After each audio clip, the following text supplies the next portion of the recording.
আমাদের শৈশবের ঈদটা ছিল শেয়ারিং এর ঈদ। শেয়ারিং এর ঈদ আমরা শৈশবে, আমার মনে আছে, অভাবী সংসারেও একটু বাটিতে করে একটু সেমাই, একটু খিচুড়ি বা একটু গোশত বা একটু মিষ্টান্ন, একটু ফিরনি ট্রেতে করে বা বাটিতে করে আমরা আশেপাশে চাচিদের বাসায়, প্রতিবেশীদের বাসায় নিয়ে যেতাম।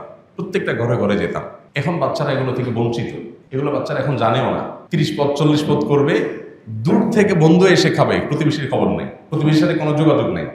অনেক সময় সম্পর্ক নষ্ট থাকে।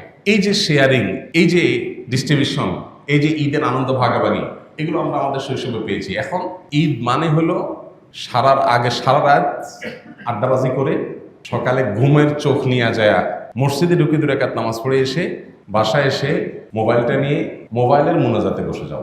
মোবাইলের মোনাজাত বুঝেন তো? এটা হলো মোবাইলের মোনাজাত। এটা কাইন্ড অফ মোনাজাত। একটা আল্লাহর কাছে, এটা হলো শয়তানের কাছে। সারাদিন পার হয়ে যায় মোবাইলে। ঈদ সবাই মোবাইলে খুঁজে, কোন দোস্ত কি পড়ছে, কে কি খাইছে, কোথায় কি হয়েছে, সব মোবাইলে। এই ডিভাইসগুলো আমাদের ঈদের আনন্দকে শেষ করে ফেলেছে। আমরা যারা গ্রামে যাবো ইনশাআল্লাহ, আমরা চেষ্টা করবো আমাদের আনন্দকে ভাগাভাগি